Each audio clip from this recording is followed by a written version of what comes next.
अकेला खड़ा था।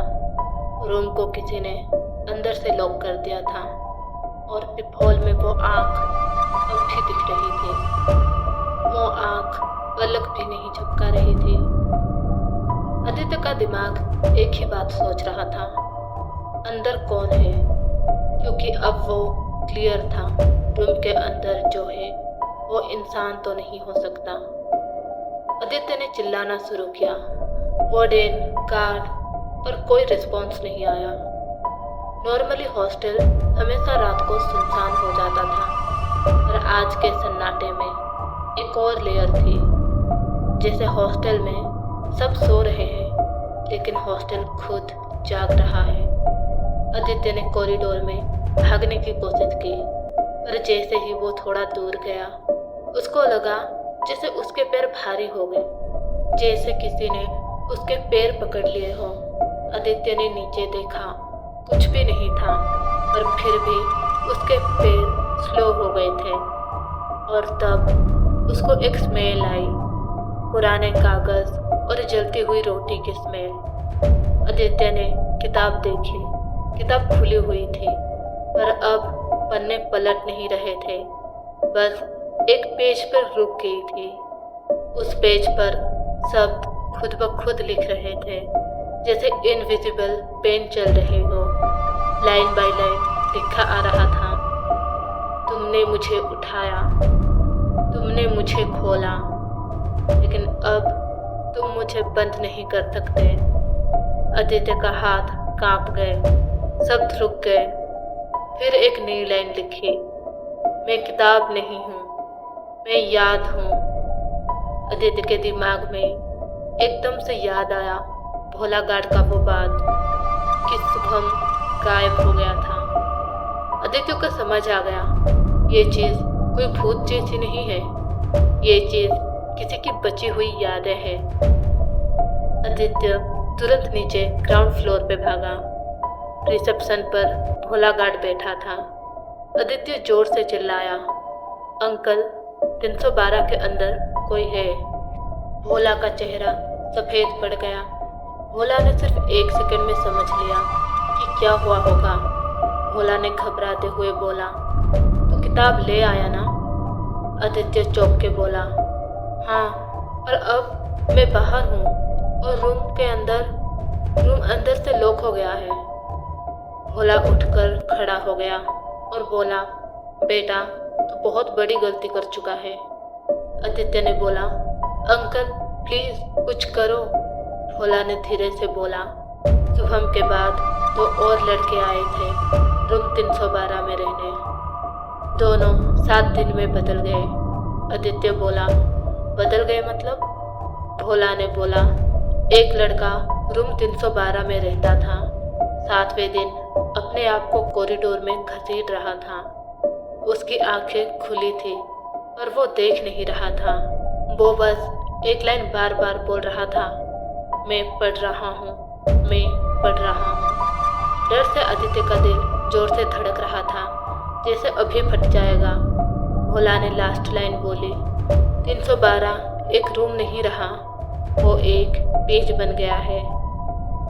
भोला ने आदित्य को वार्डन के ऑफिस में ले गया और वार्डन को जगाया। वार्डन का नाम था मिस्टर मेहरा। मेहरा ने आदित्य को देखते ही समझ गया। उसने एक लॉकर खोला, उसमें एक पुराना रजिस्टर था। रजिस्टर में धूल जम गई थी। वार्डन ने बोला, यह हॉस्टल का रियल रजिस्टर है, पुलिस को भी इसके बारे में नहीं पता। आदित्य ने रजिस्टर खोला। हर पेज पे नाम, डेट और रूम नंबर्स लिखा था, पर रूम नंबर 312 के नीचे 3 नाम लिखे थे। हर नाम के बगल में एक ही लाइन लिखी थी, रीड कंप्लीट। आदित्य का हाथ कांप गया। आदित्य ने पूछा, ये किसने लिखा? वार्डन ने सिर्फ इतना कहा, जो अंदर है वो अब लिखता है। वार्डन ने आदित्य को एक आखिरी बात बताया, काली किताब तुम्हें मारने नहीं आती, वो तुम्हें रिकॉर्ड करने आती है। तुम्हारी यादें, तुम्हारी आवाज़, तुम्हारी डर, सब कुछ। आदित्य ने कहा, पर क्यों?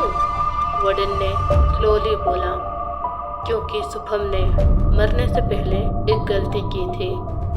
उसने लास्ट पेज पे अपना नाम लिख दिया था और उसी वक्त वो हॉस्टल का हिस्सा बन गया। डर से आदित्य का खून सूख गया। आदित्य ने बोला, तो रूम 312 का क्या हुआ? वार्डन बोला, रूम 312 किताब का एक चैप्टर है और अब तुम उस किताब का अगला पैराग्राफ हो। टाइम रात के 3:27 हो रहे थे। आदित्य, वार्डन और भोला तीनों थर्ड फ्लोर पर गए। रूम 312 के सामने सबने देखा दरवाज़ा बिल्कुल नॉर्मल थी, जैसे कुछ हुआ ही नहीं। वार्डन ने मास्टर की निकाली और दरवाज़ा खोला। वार्डन ने आदित्य को देखा और कहा, रूम पे जाके चुपचाप सो जाओ, कुछ भी हो अंदर से जवाब मत देना। सब लोग रूम के अंदर गए।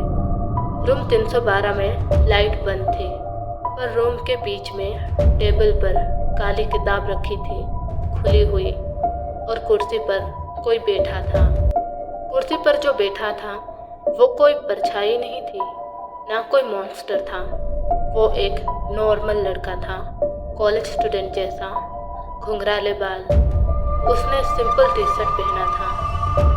बस एक चीज़ नॉर्मल नहीं थी, वो थी उसकी आंखें। उसकी आंखें जैसे रात भर रो रो के सूख गई हो। वो धीरे से बोला, मत आओ। वार्डन रुक गया। भोला ने तुरंत अपनी नज़र नीचे कर ली। आदित्य को समझ आ गया ये शुभम है। शुभम ने सर उठा के आदित्य को देखा और उसी वक्त आदित्य को ऐसा फील हुआ जैसे किसी ने उसके दिमाग का रोर खोल दिया हो। आदित्य को अपनी बचपन की बातें याद आने लगी। उसकी माँ की आवाज़, उसका स्कूल, उसका करियर का सपना, सब कुछ। आदित्य वहीं पे गिर गया।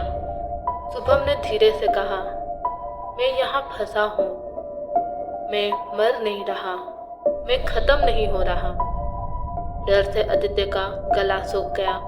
शुभम ने काली किताब की तरफ देखा और बोला, ये किताब नहीं, ये एक दरवाज़ा है और दरवाज़ा हमेशा कुछ ना कुछ मांगता रहता है।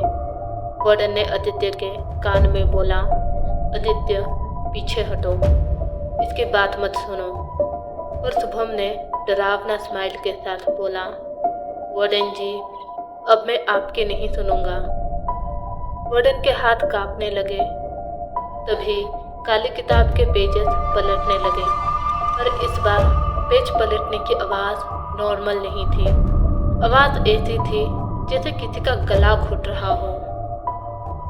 और फिर किताब खुद ब खुद अपने आप शब्द लिखने लगे। पेज पर एक हेडलाइन बनी, आदित्य, रूम 312। डर से आदित्य का हालत खराब हो गया। आदित्य चिल्लाया, नहीं। वार्डन ने तुरंत किताब बंद करने की कोशिश की, पर जैसे ही उसने किताब को टच किया, वार्डन का हाथ रुक गया। उसका हाथ जैसे किताब के कवर पर जम गया हो। वार्डन ने अपने हाथ छुड़ाने की कोशिश की, पर नहीं छूटा। वार्डन ने चिल्लाया, ये छूट नहीं रही। शुभम ने बोला, जिसने भी कवर को टच किया वो किताब का एक लाइन बन जाता है। आदित्य को एक आइडिया आया। भोला ने एक बार कहा था 312 एक पेज बन गया है। आदित्य ने सोचा, अगर 312 एक पेज है तो पेज को ख़त्म करना होगा। आदित्य ने टेबल के पास रखे पानी का बोतल उठाया और पूरा पानी किताब पर डाल दिया। किताब से एक ऐसी आवाज़ निकली जैसे कोई इंसान पानी में डूब रहा हो। शुभम ने एकदम से अपना सर घुमा के आदित्य को देखा। आंखें अब बिल्कुल ब्लैक इंक जैसा हो गया था। शुभम ने चिल्लाया, तुमने मेरी यादों को गीला कर दिया। रूम का टेम्परेचर अचानक गिर गया। वार्डन का हाथ अब भी छूट नहीं रहे थे। भोला डर से कांप रहा था। आदित्य ने टेबल से किताब उठाई और कॉरिडोर की तरफ भागा। आदित्य कॉरिडोर में भाग रहा था। पर थर्ड फ्लोर का कॉरिडोर अब हॉस्टल का कॉरिडोर नहीं लग रहा था। आदित्य ने देखा दीवारों पर किताब के बहुत सारे पन्ने चिपके हुए हैं। हर पेज पर किसी ना किसी का नाम लिखा था, किसी का डेट ऑफ बर्थ, किसी की माँ का नाम, किसी का स्कूल, ऐसा बहुत कुछ लिखा था।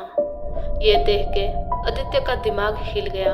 उसने देखा ये हॉस्टल लोगों को और उनकी यादों को रिकॉर्ड कर रहा था। आदित्य सीढ़ियों की तरफ भागा। ग्राउंड फ्लोर दिख रहा था, बस 10 स्टेप्स और। आदित्य ने सोचा बस निकल गया, पर तब उसके हाथ में जो किताब थी वो खुद से खुल गई और लास्ट पेज पे जाके रुक गई। और लास्ट पेज पर एक लाइन लिखा था, तुम मुझे ले जा रहे हो, ठीक है, मैं तुम्हारे साथ आ रहा हूँ। आदित्य ने किताब को नीचे फेंक दिया। किताब नीचे गिर गई। चारों तरफ सन्नाटा था। आदित्य का सांस बहुत भारी हो रहा था। वार्डन और भोला पीछे से आ गए। सबने चैन की सांस ली और तब आदित्य के फोन में एक वाइब्रेट हुआ। उसने देखा अननोन नंबर से एक मैसेज आया है। मैसेज में लिखा था, मैं किताब में नहीं हूँ आदित्य, मैं अब तुम्हारे अंदर हूँ। आदित्य के हाथ से फोन गिर गया। उसको अपने अंदर एक ठंडी सी चीज फील हुई, जैसे किसी ने उसके अंदर से सांस ली। और आदित्य के मुंह से एक आवाज निकली, बिल्कुल शुभम जैसी, पन्ना पलटाओ। वडेन का चेहरा सफेद पड़ गया। भोला ने तुरंत हाथ जोड़ लिए। वडेन ने सिर्फ इतना कहा, गेम ओवर। इस बार सिर्फ हॉस्टल नहीं, यह हॉस्टल से बाहर भी फैल जाएगा। आदित्य की आंखें धीरे धीरे बिल्कुल खाली हो गए और उसके होठ से एक आखिरी शब्द निकला, रीड कंप्लीट।